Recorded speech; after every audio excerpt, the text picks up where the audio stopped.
हे जे डिझाईन हे आवडणार नाही बरं का, बट इथे अजून देखील महिंद्राने जो टेलगेट हा इलेक्ट्रिक दिलेला नाही. आणि ही गाडी ऑल व्हील ड्राईव्ह मध्ये आम्ही जी चालवतोय ती AC चे बटन आहे ना हे फिजिकल ठेवायला पाहिजे, खूप गरजेचे आहेत. पण तिसरी स्क्रीन इथनं दिसत नाही. फर्स्ट इन सेगमेंट ही गाडी आहे ज्या गाडीमध्ये तुम्हाला व्हेंटिलेटेड सीट मिळून जातं. त्याचं बटन जर पाहिलं तर इथे डेडिकेटेड देण्यात आलेलं आहे. बट लॉंग जर्नीसाठी ना तुम्ही पाहू शकता थाई सपोर्ट तर नाहीच आहे. तुम्हाला जास्त बॉडी रोल या गाडीमध्ये जाणवणार नाही. गाडी आहे ना पटकन पुढे झुकतीये बरं का मित्रांनो. मागे तुम्ही जे झाड पाहताय ना ते पूर्णपणे वाळवंटामध्ये, त्यामुळे निसर्ग हा आपल्याला काहीतरी वेगळं देऊन जातो आणि निसर्ग हा आपल्यासाठी कायमच स्पेशल राहिलेला आहे. तशी थोडीशी स्पेशल गाडी सुद्धा आपल्या भारतीय ब्रँडची आहे, महिंद्रा XUV 7XO. गाडीचं नाव चेंज झालेलं आहे. 700चं फेसलिफ्ट तुम्ही पाहत आहे. आणि या गाडीमध्ये जर पाहिलं ना बऱ्यापैकी चेंजेस झालेले आहेत, काही प्रीमियम फीचर देखील आलेले आहेत, इंटिरियर चेंज झालेले आहे. सो आजच्या व्हिडिओच्या माध्यमातून महिंद्रा 7XO बद्दल मी तुम्हाला पूर्णपणे डिटेल माहिती सांगणार आहे, फक्त आणि फक्त मराठी भाषेतून. त्यामुळे नक्कीच व्हिडिओ शेवटपर्यंत पहा. First time Marathi car news पाहत असाल तर आपल्या चॅनलला सबस्क्राईब करायला विसरू नका. चला आपण माहिती घेऊया महिंद्रा XUV 7XO बद्दल मराठीमध्ये. तर मित्रांनो समोर आहे महिंद्रा XUV 7XO. फ्रंट लुकने तुम्ही ओव्हरऑल गाडीचा जो लुक आहे हा पाहू शकता. गाडीच्या कीज पासून आपण सुरुवात करूया. कीज जर पाहिली तर आता चेंज झालेली आहे. आपण ही महिंद्राच्या EV गाड्यांमध्ये पाहिलेली आहे. लॉक अनलॉक, त्यानंतर इथनं तुम्ही बूट ॲक्सेस करू शकता. हे बटन जर तुम्ही प्रेस करून ठेवलं ओके, हे ना ऑपरेट होत नाही बरं का, बट आत्ता गाडी जी आहे ते स्टार्ट झालेली होती. सो ह्या बटनने तुम्ही गाडी जे आहे ते स्टार्ट देखील करू शकता. सो इथे जर पाहिलं DRLs ह्या अशा काय आता तुम्हाला सिंगलमध्ये पाहायला भेटतात. 700मध्ये जर पाहिलं तर मोठ्या होत्या, इथे छोट्या करण्यात आलेल्या आहे. बऱ्यापैकी लोकांना आहे ना हे जे डिझाईन हे आवडणार नाही बरं का, बट माझ्या मते थोडंसं यूज टू झाल्यानंतर तुम्हाला जास्त काय फरक जाणवणार नाही आहे. इथे प्रोजेक्टर LED मध्ये पाहायला भेटतात. टर्न इंडिकेटर जर पाहिलं ते इथे देण्यात आलेले आहेत. माझ्या मते ते थोडेसे ब्राईट असायला पाहिजे होते बरं, कारण की आधीच्या 700मध्ये ना पूर्णपणे जे लेआउट आहे हे DRLचं टर्न इंडिकेटरमध्ये कन्वर्ट व्हायचं. बट इथे हे जे क्यूबमध्ये दिलेले आहेत ना हे थोडेसे अजून वाईड असायला पाहिजे होते असं मला वाटतं. आणि सोबत खालच्या साईडला जर पाहिलं तर तुम्हाला 2 लाईट्स पाहायला मिळत असतील. सो बेसिकली ही जर पाहिली फोग लॅम्प आहे आणि ही कॉर्नरिंग लॅम्प आहे. जे की आधी जर पाहिलं कॉर्नरिंग लॅम्प हे आपल्याला 700मध्ये हेडलॅम्पमध्ये पाहायला भेटत होते, पण ते आता इथे देण्यात आलेले आहेत. त्यानंतर ADAS लेवल 2चे फीचर्स या गाडीमध्ये ऑफर करण्यात आलेले आहेत, वाढवण्यात आलेले आहेत. त्यामुळे तुम्हाला मोस्ट ॲडव्हान्स जे ADAS लेवलचे फीचर्स या गाडीमध्ये मिळून जातात. फ्रंट साईडला ग्रिल जर पाहिली तर अशी काही तुम्हाला इथे चेंज पाहायला भेटते. समोर जो कॅमेरा आहे 360 डिग्री कॅमेराचं फीचर आहे. सोबतच इथे जो कॅमेरा आहे हा देखील देण्यात आलेला आहे, जो की DVRचं देखील काम करतो बरं का, म्हणजे डॅशबोर्डचं देखील काम करतो. सो माझ्या मते हे चांगलं जे आहे ते असणार. आता मी गाडीच्या जवळ गेलो होतो, गाडी जर पाहिली लॉक अनलॉक होती. सो फ्रंट साईडने असे काही चेंजेस जे आहेत ते तुम्हाला ह्या गाडीमध्ये पाहायला मिळतात. फ्रंट साईडने तुम्हाला चेंजेस कसे वाटले मला कमेंटमध्ये सांगा. साईड प्रोफाईलमध्ये जर पाहिलं तर हे पहा, ह्या गाडीचा जो प्लॅटफॉर्म आहे तो सेम आहे, त्यामुळे तुम्हाला जी चासी आहे ना ही पूर्णपणे सेम भेटणार आहे. अलॉय व्हीलचं जे डिझाईन चेंज झालेलं आहे तुम्ही पाहू शकता. 235/55 R19चा जो टायर प्रोफाईल हा तुम्हाला मिळून जातो. ग्राउंड क्लिअरन्स 205 mm या गाडीमध्ये देण्यात आलेलं आहे.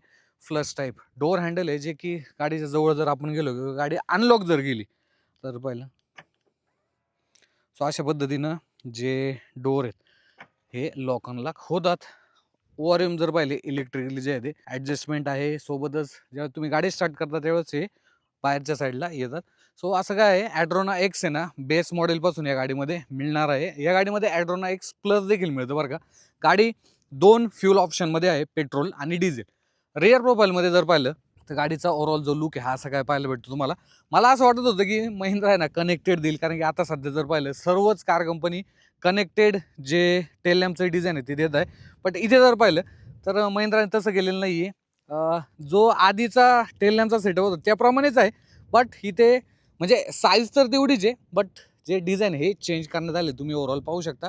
इथे AX7L बॅजिंग आहे. बाकी XUV 7XOची बॅजिंग तुम्ही पाहू शकता. रिअर वायपर, रिअर डिफॉगर आणि बूटमध्ये जर पाहिलं तर असं काय स्पेस आहे, जो की ठीक आहे, जास्त काही स्पेस नाही. हां, बट तुम्ही जर 5च व्यक्ती ट्रॅव्हल करणार असेल तर अशा वेळेस तुम्ही हे जे सीट आहे ना पूर्णपणे फोल्ड करू शकता, जे की माझ्या मते चांगला जो बूट स्पेस हा तुम्हाला ह्या गाडीमध्ये मिळून जातो. बट एक चेंज महिंद्राने करायला पाहिजे होता, आणि तो कुठला माहिती का, जो टेलगेट आहे ना हा इलेक्ट्रिक द्यायला पाहिजे होता. इवन कर्व असेल तर त्या गाड्या CR असेल तर इलेक्ट्रॉनिक टेलगेट देतात. बट इथे अजून देखील महिंद्राने जो टेलगेट हा इलेक्ट्रिक दिलेला नाही आहे, जो की माझ्या मते असायला पाहिजे होता. आता गाडीमध्ये जर पाहिलं इंजिन ऑप्शन जर पाहिले तर 2 दिले जातात, जे की आधी देखील होते. 2 लिटरचं पेट्रोल इंजिन टर्बोचार्ज आणि 2.2 लिटरचं डिझेल इंजिन. आम्ही जे व्हेरियंट चालवते ते 2.2 लिटरचं डिझेल इंजिन आहे टर्बोचार्ज आणि ही गाडी ऑल व्हील ड्राईव्हमध्ये आहे आम्ही जी चालवतोय ती.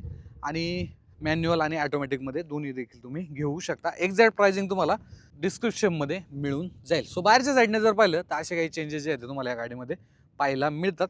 आता आपण इंटिरियर चेक करूया. ज्यावेळेस तुम्ही गाडीच्या जवळ येणार त्यावेळेस जे हँडल आहेत म्हणजे ड्रायव्हर साईड हँडल जर पाहिला तर हा बाहेर येतो आणि गाडी अनलॉक होऊन जाते. हे फीचर चांगले. वेलकम फंक्शन सुद्धा येतं कारण की हे जे सीट आहे ना इलेक्ट्रिकली तुम्ही ॲडजस्ट करू शकता. सो याच्या एकदम मागच्या साईडला जातं आणि तुम्ही चांगल्या पद्धतीने गाडीमध्ये बसू शकता. इथे जर पाहिलं मेमरी फंक्शन देण्यात आलेलं आहे. इथनं तुम्ही जे सीट आहे हे मागे पुढे ॲडजस्ट करू शकता. एक चेंज जर पाहिला तर पॉवर विंडोचे जे बटन्स आहेत किंवा इथनं ORM तुम्ही सेट करू शकता, जे पूर्णपणे चेंज झाले तुम्ही पाहू शकता. आणि हे जे बटन्स आहेत ना आपण BE6 असेल किंवा महिंद्राची जी XUV9E आहे त्या गाड्यांमध्ये पाहिलेले आहे. सो इथे देखील तुम्हाला ते पाहायला मिळतात. इथनं तुम्ही लॉक अनलॉक विंडो क्लोज करू शकता. बाकी डोअरमध्ये जर पाहिले 1-1 लिटरची बॉटल तुम्ही चारही डोअरमध्ये ठेवू शकता. इथे सॉफ्ट जे मटेरियल आहे ते यूज झालेलं आहे. इथे देखील थोडंसं वेगळं जे मटेरियल आहे ते यूज झालेलं आहे. 16 हार्मन कार्डनचे जे स्पीकर आहेत हे या गाडीमध्ये मिळून जातात तुम्हाला. डॉल्बी ॲटमॉसचा एक्सपिरियन्स देखील घेऊ शकता. इथे देखील थोडंसं वेगळं जे मटेरियल ते यूज झालेलं आहे. इथे देखील सॉफ्ट टच आहे. सो बऱ्यापैकी मिक्स जे मटेरियल आहे हे तुम्हाला या गाडीमध्ये पाहायला मिळतं. आपण आतमध्ये बसूया. इथे जर पाहिलं ही गाडी ऑल व्हील ड्राईव्हमध्ये आहे. सो इथनं तुम्ही जे ऑल व्हील ड्राईव्ह हे एंगेज डिसएंगेज करू शकता. Traction control, hill descent control आणि इंजिन ॲटो स्टार्ट स्टॉप आणि इथनं तुम्ही हेडलॅम्पचे जे लेवल आहेत त्या सेट करू शकता. आपण आतमध्ये बसूया आणि गाडी स्टार्ट करून घेऊया. ओके जी. सो असं काय 2 स्पोक जे स्टेअरिंग व्हील आहे हे इथे पाहायला भेटतं. ACचे जे बटन्स आहेत ना हे कुठेही तुम्हाला इथे देण्यात आले फिजिकल. प्रत्येक वेळेस तुम्हाला आहे ना इथे जर पाहिलं इथे एक बटन देण्यात आलेलं आहे हे वालं. हे जर बटन प्रेस केलं तर ACचे कंट्रोल येतात आणि देन मग तुम्ही इथनं ACचा जो फ्लो आहे तो कमी जास्त करू शकता. जे की माझ्या मते ACचे बटन आहे ना हे फिजिकल ठेवायला पाहिजे, खूप गरजेचे आहेत. आणि काय होतं माहिती का, जर फिजिकल नसतील ना तर मग ते शोधणं देखील ज्यावेळेस आपण ऑन दी वे गाडी चालवतो ना तिथे कुठेतरी कठीण होऊन जातं. पण ठीक आहे. त्यानंतर 3 ज्या स्क्रीन आहेत ह्या तुम्हाला इथे मिळून जातात आणि ह्या स्क्रीनचं एक वैशिष्ट्य काय माहिती का तुम्हाला सांगतो. हे बघा आता ह्या 2 स्क्रीन जर पाहिल्या एकदम प्रॉपर जे ड्रायव्हरला ते दिसत आहे. पण तिसरी स्क्रीन इथनं दिसत नाही आणि त्याला एक चांगलं जे फीचर आहे देण्यात आलेलं आहे कारण की ती ब्लॅकआउट आहे. आता समजा को पॅसेंजर इथे बसला तर तुम्ही पाहू शकता लगेच स्क्रीन दिसायला सुरुवात झालेली आहे. जेणेकरून ड्रायव्हर आहे ना प्रॉपर पद्धतीने गाडीकडे लक्ष देईल आणि तिथे यूट्यूब वगैरे काही जर चालू असेल व्हिडिओज तर तिथे लक्ष जाणार नाही. हे असं फीचर जे आहे इथे तुम्हाला मिळून जातं. इथे देखील सॉफ्ट टच मटेरियल आहे. इथे सबवूफर आहे. आयरन जर पाहिला हा इलेक्ट्रॉनिक तुम्हाला मिळून जातो. देन जो सनरूफ आहे हा देखील तुम्हाला पॅनोरामिक इथे मिळून जातो, जो की माझ्या मते चांगला आहे. आणि त्यानंतर सीट जर पाहिले तर जे मटेरियल क्वालिटी ना खरंच टॉप नॉच आहे बरं का. एकदम चांगले सीट्स आहे. व्हेंटिलेटेड तुम्हाला इथे मिळून जातात. इथनं जर पाहिलं बॉस मोड हा मल्टिपल वेने तुम्ही जर पाहिलं तर चेंज करू शकता. पुढे घेऊ शकता, मागे घेऊ शकता. हे जे सीट आहे रिक्लाइन करू शकता. आर्मरेस्ट हा स्लाइडेबल आहे. इथे 2 कप होल्डर तुम्हाला मिळून जातात. ऑटोमॅटिक गिअर बॉक्स आहे. इलेक्ट्रॉनिक पार्किंग ब्रेक आहे. इथे जर पाहिलं हा जो स्पेस आहे हा बेसिकली कवर देण्यात आलेला आहे. याच्या खाली जर आपण गेलो तर इथे तुम्हाला मिळून जातो 65 वॅटचा type C port, type A, इथे वायरलेस चार्जर आणि इथे मोबाईल ठेवण्यासाठी सुद्धा जी जागा आहे ही महिंद्राने ऑफर केलेली आहे. अगेन एक जो मला पर्सनली आवडलेलं नाही तुम्हाला सांगतो. हे बघा जर समजा मला जे हॅझार्डियस लाईट आहे ते चालू करायचे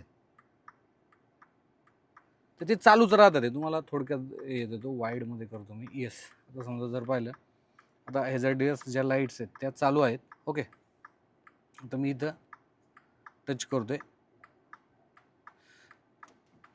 असं जोरात टच करावं लागतं. सो माझ्या मते कंपन्यांनी ना थोडंसं काही बटन जे आहे ते फिजिकल ठेवायला पाहिजे. Engine push start stop button इथे आलेले आहे तुम्ही पाहू शकता. Okay engine push start stop button इथे आहे. इथे ड्राईव्ह मोड तुम्ही सिलेक्ट करू शकता. 360 डिग्री कॅमेराचा फीचर असेल. सो असं काही तुम्हाला इथे लेआउट जो आहे तो पाहायला मिळतो. आणि हाईट जर पाहिली ना तर हाईट देखील गाडीची तुम्हाला चांगली या ठिकाणी पाहायला मिळते. सो ओव्हरऑल माझी हाईट जर पाहिली 5 फूट 10 इंच आहे तरी देखील तुम्हाला चांगला स्पेस मिळून जातो. इव्हन 6 फुटाचा जो व्यक्ती तो देखील इथे बसला तर चांगल्या पद्धतीनं तुम्ही इथे ड्राईव्ह करू शकता. प्लस हे जे सीट आहे ना हे व्हेंटिलेटेड देण्यात आलेले आहे. एकदम चांगली गोष्ट. बट फिजिकल बटन कुठे फ्रंट साईडला कुठलंही फिजिकल बटन नाही. परत तुम्हाला जर पाहिलं तर इथे AC मध्ये जायचं आहे. देन तुम्हाला इथे व्हेंटिलेटेड बटन जर पाहिलं तर तुम्ही इथनं व्हेंटिलेटेड जे सीट आहे त्या ऑन ऑफ करू शकता. ड्युअल क्लायमेट झोन AC तुम्हाला इथे मिळून जातो, देर इज नो डाऊट. या स्क्रीन जर पाहिल्या तर कनेक्टेड आहे. इन्स्ट्रुमेंट क्लस्टर जर पाहिला तर असं काही तुम्हाला इथे पाहायला भेटतं. एकदम प्रॉपर डिस्प्ले बरं का. व्हिजिबिलिटी खूप चांगली आहे, लाईट खूप चांगली आहे. त्याचा लेआउट देखील तुम्ही चेंज करू शकता. इथे जे मॅप चालू आहे ते तुम्ही इथे पाहू शकता. Wireless Android auto, Apple CarPlay या गाडीमध्ये या स्क्रीनमध्ये देण्यात आलेला आहे. डॉल्बी ॲटमॉसचा जो एक्सपिरियन्स हा देखील तुम्ही घेऊ शकता. सो चांगल्या पद्धतीनं स्क्रीनचं जे लेआउट आहे तुम्हाला पाहायला भेटतं. बट ही जी तिसरी स्क्रीन नाही ही को पॅसेंजरसाठी आहे. तो इथे व्यवस्थित व्हिडिओज वगैरे पाहू शकतो आणि चांगल्या पद्धतीनं एक एंटरटेनमेंट जे आहे ते तुम्हाला इथे पाहायला मिळतं ह्या गाडीच्या स्वरूपात. सो हे तर झालं फ्रंट साईडने. आपण हे ड्रायव्हर सीट आहे ना ॲडजस्ट करून घेऊया आणि देन मागच्या साईडला किती स्पेस आहे हे देखील पाहूया. ओके, तर आता हे जे सीट आहे हे मी माझ्या बेस्ट ड्रायव्हिंग पोझिशननुसार जे आहे ते सेट करून ठेवतो. स्पेस चांगला आहे, देर इज नो डाऊट. खूप चांगल्या पद्धतीने स्पेस मॅनेजमेंट केलेलं आहे. इव्हन तुम्हाला जो थाई सपोर्ट आहे तो देखील गाडीमध्ये चांगला भेटतो. इथे जर पाहिलं तर सनशेड जे आहे ते तुम्ही मॅन्युअली इथे ॲडजस्ट करू शकता. तुम्ही पाहू शकता हे देखील फीचर ॲड करण्यात आलेले. इथे देखील सॉफ्ट मटेरियल आहे. इथे देखील एक चांगल्या प्रकारचं जे मटेरियल यूज झालं. सो ओव्हरऑल तो एक प्रीमियमनेस देण्याचा जो प्रयत्न आहे महिंद्राने इथे नक्कीच केलेला आहे. आणि त्यानंतर आतल्या साईडला जर पाहिलं तर इथे तुम्हाला वायरलेस चार्जर देखील मिळून जातो, जो की माझ्या मते चांगला आहे. चांगल्या पद्धतीने तुम्ही वायरलेस चार्जर इथे ठेवू शकता. व्यवस्थित आतल्या साईडला डीप आहे. AC इथे आहे, पण याला कुठल्याही फॅनचं कंट्रोल देण्यात आलेलं नाही. माझ्या मते ते फॅनचं कंट्रोल असायला पाहिजे होतं. इथे जर पाहिलं तर 65 वॅटचा जो टाईप सी पोर्ट आहे आणि इथे सुद्धा दोन्ही सीटच्या मागे मिळून जातो. प्लस इथे ना एक स्क्रीन देखील तुम्ही ॲक्सेसरीच्या स्वरूपात घेऊ शकता आणि इथे त्याला माउंट करू शकता. सो जेणेकरून मागच्या साईडला जे बसलेले आहेत त्यांना एक चांगल्या पद्धतीने ते एंटरटेनमेंट जे आहे ते होऊ शकतात. इथे हँडल देण्यात आलेले आहेत. लाईट जर पाहिलं LED मध्ये तुम्हाला मिळून जातात. टॉप मॉडेलमध्ये या गाडीच्या 7 एअरबॅग भेटणार आहे आणि खालचे जे मिड मॉडेल आहे त्याच्यामध्ये तुम्हाला 6 एअरबॅग स्टँडर्ड असणार आहेत. 3 पॉईंट सीट बेल्ट आहे. Armrest with 2 cup holder. Material quality top notch आहे. तुम्ही पाहू शकता हे एक चांगल्या प्रकारचं जे मटेरियल आहे इथे यूज झालेलं आहे. इव्हन ते गोष्ट मला सांगायची तुम्हाला राहून गेली, फर्स्ट इन सेगमेंट ही गाडी आहे ज्या गाडीमध्ये तुम्हाला व्हेंटिलेटेड सीट मिळून जातं. त्याचं बटन जर पाहिलं तर इथे डेडिकेटेड देण्यात आलेलं आहे आणि हे पूर्ण सीट असेल किंवा माझ्या साईडचं हे पूर्ण सीट असेल, या दोन्ही सीट तुम्हाला व्हेंटिलेटर मिळून जातात. मधला जो व्यक्ती आहे त्याला व्हेंटिलेटर देण्यात आलेलं नाही आहे. पण तरी देखील 3 व्यक्तींना जर बसायचं असेल ना चांगल्या पद्धतीने इथे तुम्ही बसून लॉंग ड्राईव्ह सुद्धा करू शकता. एवढी स्पेशियस ही गाडी असणार आहे.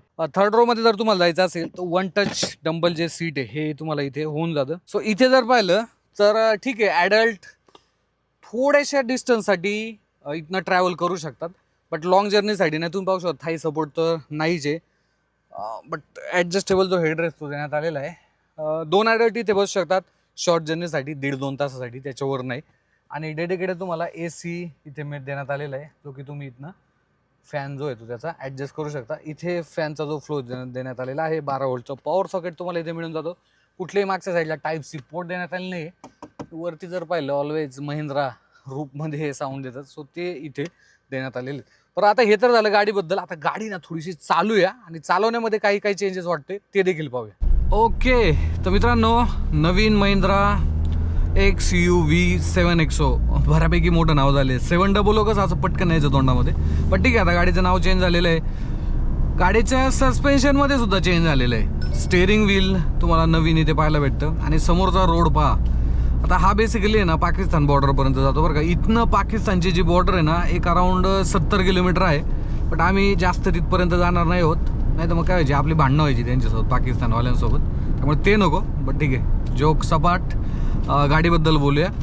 गाडीमध्ये 2 इंजिन ऑप्शन आहे जे आधी यायचे. 2 लिटरचं पेट्रोल इंजिन टर्बोचार्ज आणि 2.2 लिटरचं डिझेल इंजिन. आम्ही डिझेल इंजिन चालवतो. ही गाडी ऑल व्हील ड्राईव्हमध्ये बरं का आमच्याकडे. बट आता सध्या जर पाहिलं तर 2 व्हील ड्राईव्ह आम्ही जे आहे ते गाडी चालवतोय. ओव्हरऑल स्टेबल आहे बरं का. आणि नवीन जे स्टेअरिंग व्हील आहे ना हे तुम्हाला इलेक्ट्रॉनिक जे स्टेअरिंग व्हील हे पाहायला भेटतं, जे की आधी देखील यायचं.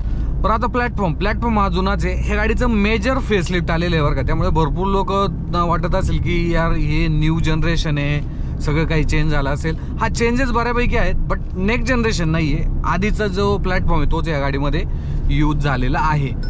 स्टेबिलिटी गाडीची चांगली आहे, देर इज नो डाऊट. मायलेजबद्दल जर तुम्ही बोलायला गेले तर हे बा हायवेवरती एक 14 ते 16च्या दरम्यान तुम्ही ह्या गाडीकडून मायलेज घेऊ शकता. सिटीमध्ये एक 12 ते 14च्या दरम्यान तुम्ही मायलेज जे आहे ते घेऊ शकता. खूप जास्त जर ट्रॅफिक असेल तर थोडंसं 10-11चं मायलेज देखील या गाडीकडून तुम्ही डिझेल इंजिनमध्ये घेऊ शकता बरं का. डिपेंड ऑन तुमची ड्रायव्हिंग जे आहे ते कशी आहे. ओव्हरऑल ग्लास एरिया भरपूर मोठा आहे, देर इज नो डाऊट. इथे जर पाहिलं थोडंसं सॉफ्ट जे मटेरियल आहे हे दिलेलं आहे, जे की ब्लॅक आहे. लेट्स सी यूज टू झाल्यानंतर त्याचा जो एक्सपिरियन्स तो कसा येतोय. ओव्हरऑल कॅबिन एक्सपिरियन्स चांगला आहे. ॲडास लेवल 2चे जे फीचर्स आहे हे चांगल्या पद्धतीने काम करतात. लेन डिपार्चर वॉर्निंग आता समजा जर पाहिलं तर मी हात काढलेले आहे, तुम्ही पाहू शकता. स्टेअरिंग ॲटोमॅटिक जे आहे ते गाडीला ह्या साईडला घेते. सो थोडंसं जो टर्न असतो तिथे स्टेअरिंग चांगल्या पद्धतीने हेल्प करतं. एमर्जन्सी ब्रेकिंग आहे, जे की माझ्या मते ज्यावेळेस कुणी काही अचानकपणे जर मध्ये आलं तर चांगल्या पद्धतीनं ब्रेकिंग देखील होते. पण याच्यावरती तुम्ही जास्त डिपेंड न करावं बरं का, कारण की ॲडासपेक्षा तुमचं स्वतःचं गाडीवरती कंट्रोल असणं खूप गरजेचं आहे. बाकी तर सस्पेन्शनमध्ये जर पाहिलं तर त्याच्याबद्दल आपण थोडंसं बोलूया. फ्रंट सस्पेन्शनमध्ये मॅकफर्सन स्टड जे आहे ते यूज झालेले आहेत, जे की कम्फर्ट आणि ओव्हरऑल एक चांगला जो ड्राईव्ह एक्सपिरियन्स आहे हा देतात. आणि रिअरमध्ये आहे ना मल्टीलिंक्सचे सस्पेन्शन आहे ते देण्यात आले. बेसिकली सस्पेन्शन चेंज झालेले बरं का आधीच्या XUV700 पेक्षा या 7XO मध्ये. सो त्याच्यामध्ये तिथे स्टीफ आहे. सो तिथे तुम्हाला थोडंसं ऑफ रोडिंग समजा जर करायचं असेल ना, तिथे ती चांगल्या पद्धतीने जे आहे ते गाडी तुम्हाला एक्सपिरियन्स देते. बट आम्ही आहे ना ज्यावेळेस ही गाडी चालवतोय ना, तर मी मागच्या साईडला कुणी आहे का पाहून घेतो बरं का. थोडीशी आपण गाडी पुढे घेऊ. आता समजा आहे ना आम्हाला सकाळपासून एक जो चेंज आहे या गाडीमध्ये जाणवला बरं का. आता समजा स्पीडला आहे, ओके इंडिकेटर बंद करूया. ओके आता 90चं स्पीड आहे गाडीला. तर आता समजा मी ब्रेकवरती पाय प्रेस करतोय तर गाडी आहे ना पटकन पुढे झुकतीये बरं का. आणि को पॅसेंजर जो इथे बसलेला आहे ना त्यांना देखील ते जाणवतं. आता ड्रायव्हरला तर जास्त जाणवणार नाही कारण की तो स्टेअरिंग पकडलेला असतो, त्यामुळे त्याला जास्त तो इफेक्ट जाणवणार नाही. पण ही गोष्ट आहे ना थोडीशी मला वेगळी वाटलेली आहे बरं का, कारण की ब्रेक दाबल्यानंतर थोडासा तो जो बॉडी रोल आहे ना हा फर्स्ट पॅसेंजरपासून सेकंडमध्ये तर जास्त जाणवतो, जो की माझ्यामध्ये थोडासा कमी करता आला असतं बरं का. सस्पेन्शन अजून थोडंसं जर फ्रंट साईडचं चांगल्या पद्धतीने ट्यून केलं असतं ना, जो की मला हा एक बदल या गाडीमध्ये वाटलेला आहे. बाकी तर नवीन कुशनिंग आहे. इवन तुम्हाला सेकंड रोमध्ये सुद्धा फर्स्ट इन सेगमेंट तुम्हाला व्हेंटिलेटेड ज्या सीट्स आहेत त्या मिळून जातात. तिथे सुद्धा ओव्हरऑल 3 व्यक्तींना जर बसायचं असेल तर ते देखील बसू शकतात. एक्सपिरियन्स चांगला आहे. NVH लेवल मला थोडं त्याच्याबद्दल बोलायचं आहे. समजा तुम्हाला पटकन पुढे जायचं आहे ना तर तो इंजिनचा जो आवाज आहे ना हा जाणवतो बरं का तुम्हाला. इवन ओके मागची जी विंडो आहे ती थोडीशी ओपन होती. बाहेरचा जो आवाज आहे हा देखील तुम्हाला इथे आतमध्ये जाणवतो, जो की माझ्यामध्ये चांगला सुद्धा आहे, कारण की जेणेकरून आपलं थोडंसं जे लक्ष आहे हे प्रॉपर मागे पुढे साईडला चांगल्या पद्धतीनं राहू शकतं. बाकी तर काय ओव्हरऑल एक फ्रेश फील आहे. आणि त्याचसोबत लॉंग ड्राईव्हबद्दल आपण थोडंसं बोलूया. सिटीमध्ये तर एकदम कम्फर्टेबल आहे बरं का ही गाडी, there is no doubt. Long ड्राईव्हला जेव्हा तुम्ही 7 व्यक्ती ॲडल्ट असाल तर मग थर्ड रोमध्ये आहे ना माझ्या मते ॲडल्ट खूप जास्त जर्नीसाठी नाही बसू शकत. त्यांना बऱ्यापैकी तिथे ॲडजस्टमेंट करावी लागू शकते आणि ते कंटाळू देखील शकतात, कारण की तिथे पाहिजे तेवढा स्पेस नाही आहे. 5 व्यक्ती 2 मुलं चांगल्या पद्धतीने ह्या गाडीमध्ये ड्राईव्ह जे आहे ते करू शकतात. आणि लॉंग टूरसाठी ना म्हणजे हायवेसाठी एकदम प्रॉपर गाडी बरं का. स्टेबल आहे, तुम्हाला जास्त बॉडी रोल या गाडीमध्ये जाणवणार नाही. आता जर पाहिलं तर 100चं स्पीड आहे बरं का. तर आता समजा इथे हा टर्न आहे, आपण समजा टर्न जरी घेतला ना तरी देखील तुम्हाला जास्त जो बॉडी रोल आहे हा ह्या गाडीमध्ये जाणवणार नाही आहे. ओव्हरऑल स्टेबल आहे बरं का गाडी. आणि हाय स्पीडला तो जो कॉन्फिडन्स आहे ना हा तुम्हाला ही गाडी नक्कीच देते. सिटीमध्ये ज्यावेळेस तू बंपर टू बंपर ट्रॅफिक असेल तिथे गाडी चालवायची आहे, देर इज नो डाऊट. आम्हाला काही मॅन्युअल चालवायला मिळालेलं नाही आहे.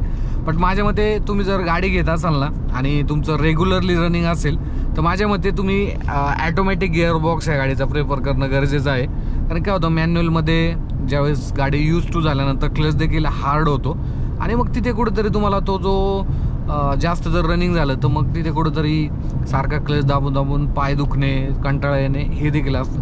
सो माझ्या मते डिझेल ॲटोमॅटिक या गाडीचं तुमच्यासाठी नक्कीच चांगला जो ऑप्शन आहे हा असणार आहे. XUV700चं फेसलिफ्ट आज मी पूर्णपणे चालवले आहे. 7XO नाव झालेलं आहे गाडीमध्ये, तसे चेंजेस देखील झालेले आहेत. हेडलॅम्प जर पाहिले हे छोटे तुम्हाला वाटू शकतात, बट मार्केटमध्ये आल्यानंतर तुम्हाला जास्त काही कंप्लेंट जे आहेत ते गाडीमध्ये वाटणार नाही आहे. कारण की ऑलरेडी जर पाहिलं तर मागच्या 3 ते 4 वर्षापासून हा जो ब्रँड आहे हा चांगल्या पद्धतीने काम करतोय. डिझेल इंजिन असेल पॉवरफुल आहे, पण मला एक गोष्ट कमी जाणवलेली आहे गाडीमध्ये, जर पाहिलं ना फिजिकल बटन हे महिंद्राने कमी केलेले आहेत. एसीचे बटन असेल किंवा हॅझार्डस लाईटचं बटन असेल तिथे देखील तुम्हाला जास्त प्रेस करावं लागतं. एसी कंट्रोल तुम्ही हा ठीक आहे तो नॉब देण्यात आलेला आहे, बट तिथे देखील तुम्हाला बऱ्यापैकी लक्ष द्यावं लागतं. सो तिथे कुठेतरी बटन असायला पाहिजे होते. प्राइसिंग खूप चांगल्या पद्धतीने महिंद्राने ठेवलेले, इव्हन बेस मॉडेल पासून 3 स्क्रीन तुम्हाला मिळून जातात. सो एक चांगला प्रोडक्ट आहे, पॉवरफुल डिझेल इंजिन आहे. सो ह्या गाडीचा विचार तुम्ही माझ्या मते करू शकता. तुम्हाला गाडीबद्दल अजून देखील काही प्रश्न राहिले असतील तर कमेंट बॉक्समध्ये विचारा. आणि आपण कार कन्स्ट्रक्शनची सुद्धा चालू केलेली आहे.